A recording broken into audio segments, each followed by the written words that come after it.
I still remember the sound.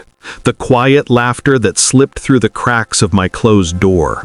My brother's voice, low, taunting, followed by my mother's soft sigh, the kind that always meant I'd lost a fight I never even knew I was in. They'd canceled my 18th birthday dinner. Not postponed, canceled. It would upset your brother, Mom had said, avoiding my eyes. Dad just nodded along, the same way he always did when it came to him. And then there was that smirk. The one my brother wore like a crown. "No one wants you here anyway," he said. "Just leave." So I did. That night I packed everything I owned. Some clothes, a notebook, and the few photos they hadn't already replaced with his. I didn't cry. I just looked around the house one last time, memorizing the details like evidence in a crime scene. The dim chandelier, the wine-stained carpet, the framed family photo where I'd been cropped at the shoulder. And then I left. No one followed. The first few months on my own were brutal. Cold apartments, instant noodles, and silence. But the silence helped. It gave me clarity. Because in that silence, I realized something important. My family never wanted balance. They wanted symmetry.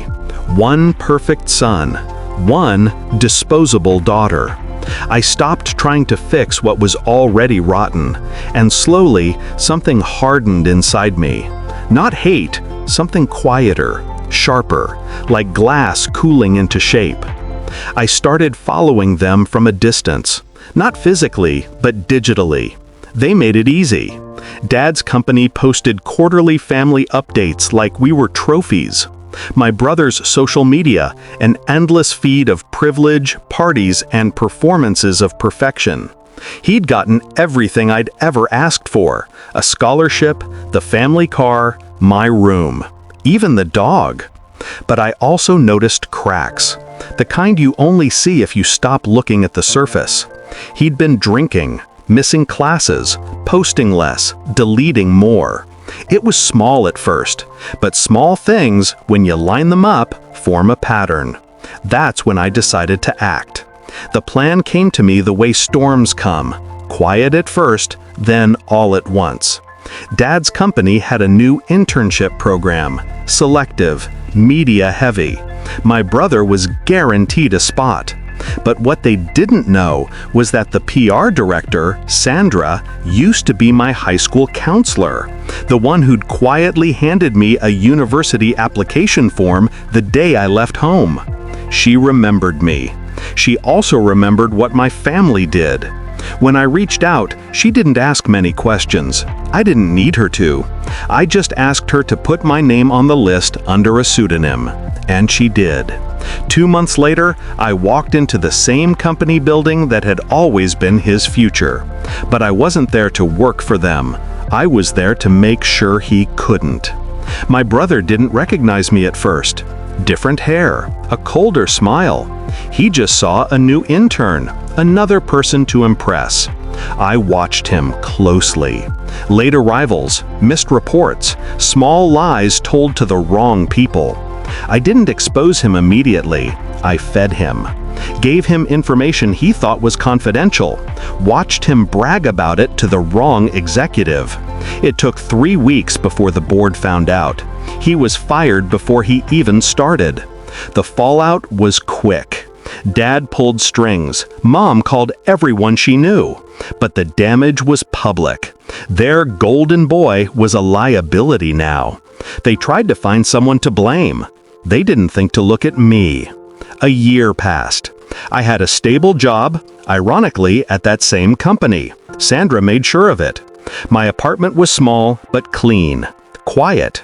The kind of quiet that doesn't ache anymore.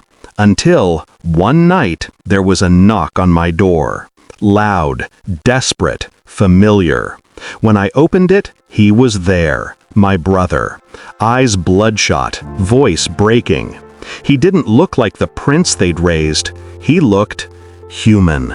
"You took everything," he said, trembling. "Everything that was meant for me." I stared at him for a long time. The wind outside howled like it was laughing. "Meant for you?" I repeated. "You mean the things they handed you before you even earned them?" He flinched. "I'm not your problem," I said quietly. "You."